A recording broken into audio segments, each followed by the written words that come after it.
Podcast metrics serve as a measure of how your podcast is growing. But with so many different metrics, how do you know what to track? And how do you use them to improve your show? In this episode, we'll talk about all of this and also discuss if these regular metrics that you see are even something that you should be tracking. Hello and welcome to another episode of the Podcasting University. This is your host Dilip, and today we are going to talk about podcasting metrics. Why should you track podcasting metrics? Well, metrics provide valuable insights into the performance of your podcast, and they help you understand your audience. They help you measure the engagement that your podcast has with your audience, and also help you make data-driven decisions to improve and enhance your content. And in turn, all of this will help you improve your show and also achieve your podcasting goals. Some of the key reasons why you might want to track your podcasting metrics is one, to understand the audience engagement. Now, a lot of the podcasting metrics offer an information about how your audience interacts with your show. You can gauge their level of engagement by tracking metrics like that of downloads, listens, or maybe listening completion rate, etc. Now, these metrics will help you identify which episodes resonate most with your listeners and which ones might need improvement. Number two is it helps you with show growth and reach. These metrics like downloads and subscriber count, etc., basically indicates the growth and the reach of your podcast. Now, they'll provide you with a concrete number or a tangible measure of how many people are actually consuming your podcast and interacting with your show. Tracking these metrics will allow you to basically set goals for your show. It can help you monitor the progress of how your podcast is doing and also identify the opportunities required for expanding and growing your audience. Number three, monetization opportunities. Now, most podcasters want to monetize their show, and tracking metrics can play a very crucial and very important role in monetizing your podcast. Now, most advertisers and sponsors look for podcasts that have better reach, higher reach, and more audience engagement. Now, monitoring the metrics like listener demographics or engagement rates, you will be able to showcase the value of your podcast to prospective sponsors or potential sponsors and advertisers, and that way you'll be able to get sponsorship for your show. But one of the very important question is, what are the key metrics that you should be tracking to in order to gain these valuable insights into your show's performance? So I have 5 different metrics here. There are some other metrics as well that a lot of the podcasting hosts provide you. You can look at those as well, but these are the 5 key metrics that you will find with most podcast hosting companies. And these are the 5 metrics that you should ideally be tracking to from a metric perspective. Number 1 is the downloads. Now, downloads represent the number of times an episode has been downloaded or streamed. This is one of the most fundamental of all metrics and something that is readily available with pretty much all podcast hosting companies. This metric basically indicates the overall popularity and reach of your show. If you're tracking downloads, it will help you measure your show's growth over time, and it will also help you identify what episodes are doing well or resonating well with your audience and what episodes are not. That way, you will be able to create more of the content that resonates with your audience, and you will be able to look at what are the improvements that you need to do with episodes that are not basically resonating with your audience. Number 2, listens. Now, listens is another popular metric that is used these days, and there is a lot of ambiguity around the way downloads are calculated. And because of this ambiguity, a lot of the podcast hosts are looking at listens as their primary metric. And listens basically refers to the number of times an episode is listened to, basically counted by the number of times the play button on the podcast player is hit. Is this a reliable metric?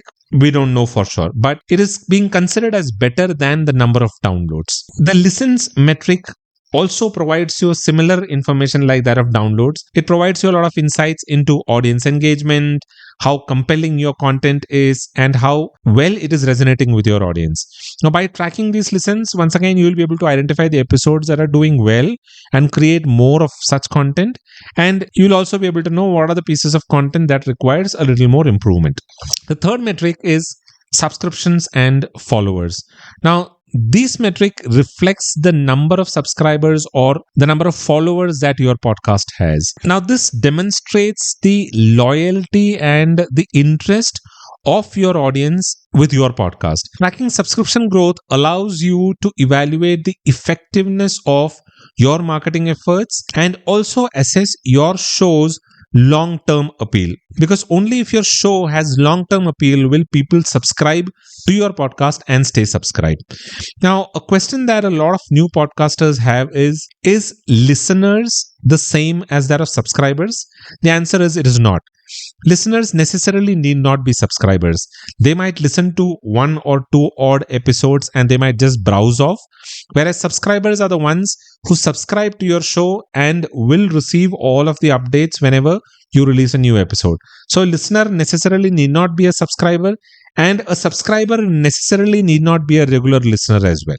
So these two are two different numbers. The fifth metric is basically engagement metrics. Now, metrics such as average listening duration or average completion rates and episode specific feedback, these provide a slightly more deeper insights into listener engagement and how the content is resonating with your listeners. Analyzing these engagement metrics will help you identify the episodes or the segments that resonate strongly with your audience and those that might need some improvement. Now, these metrics aren't something that is readily available with all podcasting hosts. So wherever it is available, you'll be able to use these metrics. But if it is not, then you might want to look at some of these third-party apps that can get you all of this data. Now, there comes one primary question. Where do we get these metrics? And if there are challenges getting this data, then what's the solution? Now, from a data availability perspective, you can get data from three different sources. The first one is basically podcast hosting companies. Now, your podcast hosting platforms like that of Buzzsprout, Libsyn, and Acast, these are all IAB certified podcast hosts, which means that their data is a lot reliable and they provide you with much more data in comparison to a lot of the other hosts that can be relied upon. These podcast hosts will give you the maximum amount of analytics and the maximum amount of data and insights into your podcast. Metrics like that of downloads or audience locations, the devices that are used to listen, what are the demographics. These are some of the information that will be available with these podcast hosts. But something that you might want to keep in mind is all of these listener demographics that are being tracked by these podcast hosts are basically from their own embedded players. So if you are using a different embedded player, then these data might not be available with even your podcast host. So that is something that you might want to keep in mind. But these podcast hosts offer a very user-friendly dashboard with all of the data and some graphs and everything. So it'll be easy for you to read through the data and make informed decisions. The second source is basically third-party analytics tools. Now, this is something that I would recommend that you should be using if you want to get a slightly deeper view of your analytics. So these third-party tools are like that of Chartable, PodTrack, PodKite. Now, these tools provide you a slightly more detailed analytics, including some listener demographics that is not from a particular player. So that way, the information that you get is something that you can get irrespective of what player you are embedding on your website or what player people are using to play the particular episode. Now, you'll also get information like that of referral sources and some engagement metrics as well. If you are able to integrate these tools with the information that is being given from your podcast hosting platforms, then you will get a very comprehensive view of how your podcast is doing. The third source from where you can get this data is social media. Now, social media insights are available if you're using social media platforms like Facebook, Instagram, Twitter, LinkedIn, etc. to promote your podcast. These platforms can give you some very valuable insights on how your audience is engaging with your podcast, and they can help you track engagement, measure the impact of your promotional efforts, and also will help you identify trends in your audience behavior. So I would recommend that you should leverage social media insights in addition to the other metrics that are available with your podcast hosting platforms and third party apps if you want to gain a holistic understanding of your podcast's reach and engagement. Now, while these podcast metrics can be extremely important for the growth of your show, it is also important that you don't get too hung up on these data and start feeling demotivated. So there are a few things that I would recommend that you should keep in mind when you're looking at data if you really want to grow your podcast. Number one, don't read too much into it. Data can be good and can give you a direction and help you with evaluating your performance. But keep in mind that it is still data. That is only directional. If you compare the same data between two apps, it is highly likely that there will be a variance. So don't read too much into the data that you're getting. Look at the numbers, take it as a direction, and use it in a positive way. Number two, look for signs. Now, listenership data can give you a sense of what kind of content is being liked by your audience, what kind of content is resonating with your audience. You can use it to create more content like that and also use it to improve the content that is not doing well. So look for similar signs in the data that you're getting and use it to create more and better content for your audience. Number three, use a third-party tool.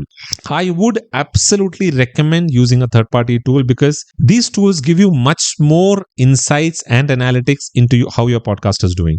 I would recommend an app like that of Chartable or Podguide. These are the two apps that I find very reliable.